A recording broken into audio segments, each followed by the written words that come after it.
ሕፃን ሳለች በቆሻሻ ገንዳ ተጥላ ተገኘ። ዛሬ በቁንጅናዋም ሆነ በሀብቷ ዓለም የሚቀናባት ዝነኛ ለመሆን በቃች።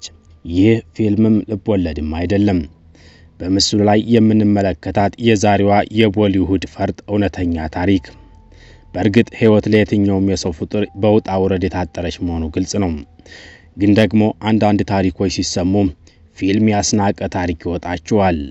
ባለታሪካችን ዛሬ ላይ በትወና የተሳተፈችባቸው የትኛውም የፊልም ገጸ ባህሪያቶች የእውነተኛ ታሪኳን ያህል ሊያስገርሙ አልቻሉም። በአንድ ወቅት የምዕራብ ቤንጋል የጽዳት ሰራተኞች ማልደው ተነስተው በቆሻሻ ገንዳዎች የተጠራቀመውን ጥራጊ መሰብሰብ ጀመሩም። ታዲያ በዚህ ዕለት ከወትሮው የተለየ እጅግ ድንቅ ክስተት ተፈጠረም። ለቆሻሻ ማጠራቀሚያ ተብለው የተኮለኮሉት ገንዳዎች አገልግሎታቸውን በጨረሱ ውዳቂ ነገሮች ተሞልተዋል። ነገር ግን ከቆሻሻው ጎን ላይ የሰው ልጅም በካርቶን ተጠቅልሎ ተጥሏል። በድንጋጤ ተሞልተው የካርቶኑን ሽፋን ሲፈሩ ሲቸሩ ገለጡም። አንዲት የምታሳሳ ሕፃን አይኗን ከፍታ የእርዳታ እጆችን ትሻለች። ሰቅሰቅ ብላ በሕፃን አንደበቷ ዋይታዋን እያቀለጠች ነበር። ሲያዋት የምታሳሳም ቦቀቅላ ሕፃን አገልግሎት ጨርሶ ከተጣለ ቆሻሻ እኩል ወድቃለች።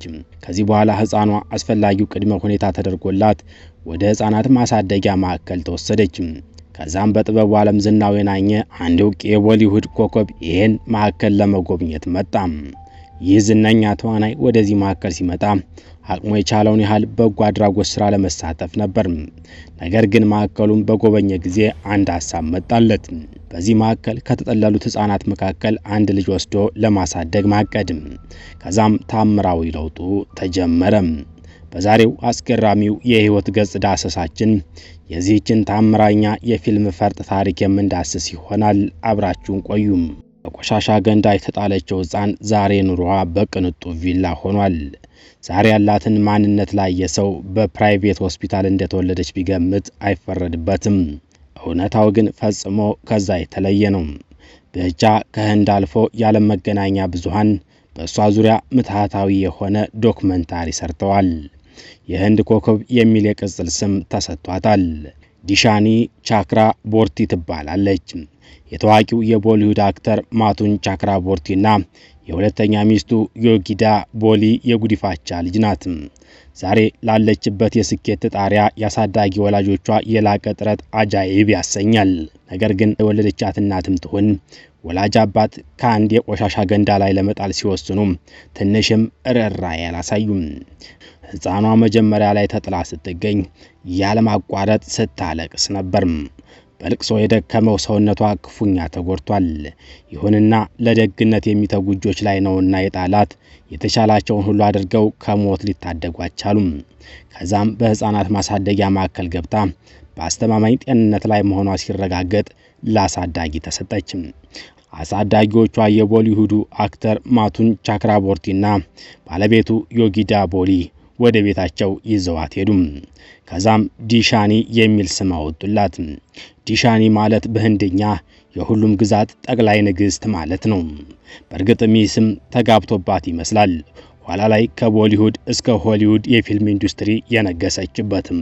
ማቱን ቻክራቦርቲና ዮጊዳ ዲሻኒን እንደራሳቸው ልጅ አድርገው አሳደጓት። በስጋ ለወለዷቸው ለሶስቱ ልጆቻቸው ማለትም ለሚሞ ውሽሜና ናማሺ ሌላኛ እህት ተሰጣቸው። የዲሻኒ እውነተኛ ወላጆቿ ሌላ ቢሆኑም አንድም ቀን የባድነት ስሜት ሳይሰማት የቤተሰቡ ድምቀት ሆና ሕይወት ቀጠለም። አሳዳጊ አባቷ ማቱን ቻክራቦርቲ ከጥበቡ ባሻገር በማህበረሰቡ የተመሰከረለት ታታሪ ሰራተኛ ነው። እርዳታ የሚሹ ወገኖች የሚታከሙበት ሆስፒታሎችን ገንብቶ አበርክቷል። ዲሻኒም እንደዚህ አይነት ደግና ለጋስ ሰው እጅ ላይ በመውደቋ ታላቅ እድለኝነት ተሰማት። ከዚህም በላይ በቦሊውድ የፊልም ኢንዱስትሪ ውስጥ ደማቅ አሻራ ያሳረፈባት ስላላት ለጥበብ ያላት ፍላጎት ይበልጥ ተቀጣጠለም። ከሁሉም አስቀድሞ ግን በታሚል ናዱ በሚገኘው ሞናርክ ኢንተርናሽናል ትምህርት ቤት ተማረች። ከዛም በፔን ፎስተር ሁለተኛ ደረጃ ትምህርት ቤት ለመማር ወደ ፔንሲልቫኒያ ተጓዘች። ቀጥላም በኒውዮርክ የፊልም አካዳሚ የትወና ትምህርቷን ሀብላ ጀመረች። ከዚህ ባሻገር ወደ ታዋቂ የትወና ማሰልጠኛዎች በመግባት ተግባራዊ ልምምዶችን አደረገች። በተጨማሪም ሙምባይ ከሚገኘው ጄፍ ጎልደንበርግ ስቱዲዮ እስከ ኒውዮርክ የፊልም አካዳሚ ድረስ ጥልቅ የትወናና የፊልም ፕሮዳክሽን ኮርሶችን አጠናች። ከዚያም 2 የማስታወቂያ ስራዎች ላይ ተሳተፈች። ቀጠለችና ወደ ሎስ አንጀለስ ተጉዛ 2 ዓመት የፈጀ ጥልቅ የትወና ትምህርቷን ከተበች። በዚህ የ2 ዓመት ቆይታዋ በትወና፣ በትዕይንተ ጥናት፣ በኦዲሽን ቴክኒኮች፣ በስክሪፕት አጻጻፍ፣ የድምጽና የአክቲንግ ስልጠና ወሰደች። ታዲያ ከዚህ በኋላ ነበር ከዓለም ዝነኛ የጥበብ ፈርጦች ጋር አብራ መስራት የጀመረችው።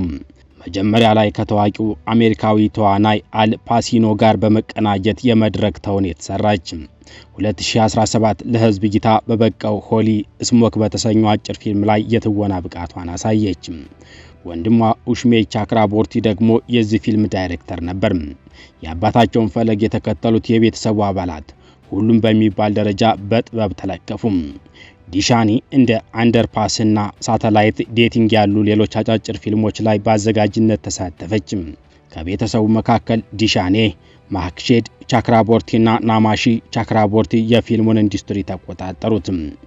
ኡሽሜ ቻክራቦርቲ ግን የራሱን ቢዝነስ በመጀመር ጥበብ በደረሰችበት አልደርስም በማለት አሰላለፉን ከቤተሰቡ የተለየ አደረገ። ዲሻኒ በለጋ ዕድሜዋ ጀምሮ ለፊልም ያላት ፍላጎት ብትገልጽም አባቷ ቻክራቦርቲ ያንን አላበረታታም ነበር። ምክንያቱም ልጆች በወላጆች ጫና ምርጫቸው ላይ ተጽዕኖ እንዳይፈጠር በሚል ጽኑ አቋም ነበር። ዛሬም ሳይቀር ብዙዎች በቤተሰቧ ግፊት ምክንያት ትወና እንደጀመረች ቢያስቡም እውነታው ግን ከዛ የተለየ ሆነ። እንዲያውም ዲሻኒ በአንድ ወቅት የትወና ሙያዋን እርግፍ አድርጋ ትታ በሌላ ዘርፍ ላይ አተኩራ ነበር። ለ4 ዓመታት ያህል የሙዚቃ ትምህርት አጥንታለች። ነገር ግን ከንቱ ጊዜ ማባከን ሆነባት። ሙዚቃ የሷ መክሊት እንዳልሆነ ከ4 ዓመት ትግል መረዳት ቻለች። ስለዚህም ተመልሳ ወደምትወደው የትወና ሙያዋ ተሰማራች። አሁን አባቷም ለትወና ያላትን ቁርጠኝነት በሚገባ ተረዳ። ከሙያዊ ገዛ እስከ ፋይናንስ የደረሰ ድጋፉን ያለ ስስት ቸራት። ሌላው ከዲሻኒ ጋር የሚነሳው የታዋቂነት ጉዳይ ነው። ዲሻኒ ዛሬ በታላላቅ የዓለም መገናኛ ብዙሃን ላይ ትደምቃለች። የተለያዩ መድረኮች ላይ የተገኘች ንግግር ታደርጋለች። በትወናው ጎልታ ከመታየቷ በፊት በግል የሶሻል ሚዲያ አካውንቷ የአድናቆት ጎርፍ ዘንቦላታል። በኢንስታግራም ከ94,000 በላይ ተከታዮች አፍርታለች። ዲሻኒ ታዋቂዋ የእስራኤል ተዋናይና የ2004ቷ ሚስ ጋል ጋዶት ቀንደኛ አድናቂ ናት። በሙዚቃው ዓለም የጀስተን ቢበርና ኤድ ሺራን ምርኮኛ ናት። በእግር ኳስ የክርስቲያኖ ሮናልዶ ጀማ ናት። በቅርብ ጊዜ የወጡ መረጃዎች እንደሚጠቁሙት ከሆነ ዲሻኒ ካራቦርቲ ዘገስት በተሰኘው አጭር ፊልም ላይ ደማቅ አሻራዋን አሳርፋለች። ይህ ፊልም በብዙ ዓለም አቀፍ ፌስቲቫሎች ላይ አድናቆትን አትርፏል። ዲሻኒ የግል ህይወቷንና አኗኗሯን በተመለከተ እምብዛምም መረጃ አታጋራም። ከረጅም ጊዜ ፍቅረኛዋ ጋር በቅርቡ ጋብቻ ፈጽማለች። $2 ሚሊዮን የሚጠጋ የግል ሀብት አፍርታለች። ይህ ሀብት በ25 ዓመት የወጣትነት ዘመን ላይ ላለች አንዲት ታዳጊ ትልቅ የስኬት ጣሪያ ተደርጎ የሚወሰድ ነው። ከምንም በላይ በጨቅላነት እድሜዋ ከቆሻሻ ገንዳ ተጥላ የተገኘች የአንዲት ታዳጊ ስኬት መሆኑ ታምራዊ ክስተት ተደርጎ ሊወሰድ ይችላል።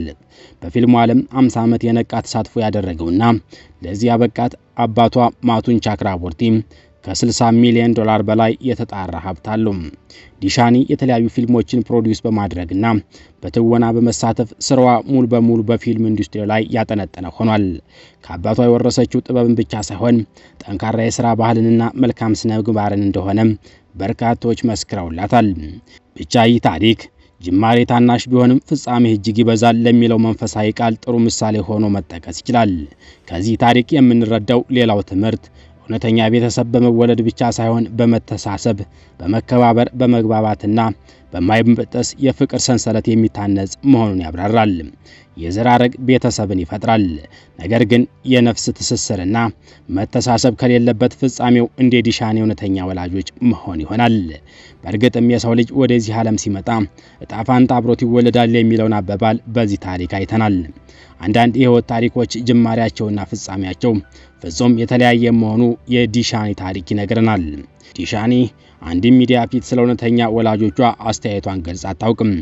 ለኢንተርቪው የሚጋብዟት ጋዜጠኞች በራሱ ይህን ጥያቄ አንስተውላት አያውቁም። የአካባቢው ማህበረሰብ በራሱ ማንነቷን ካሳዳጊዎቿ ለይቶ አንስቶት አያውቅም። ሁሉም ሰው እሷን የሚያውቃት በጽናቷና በጥንካሬ ተምሳሌትነቷ ብቻና ብቻ ነው። አበቃን።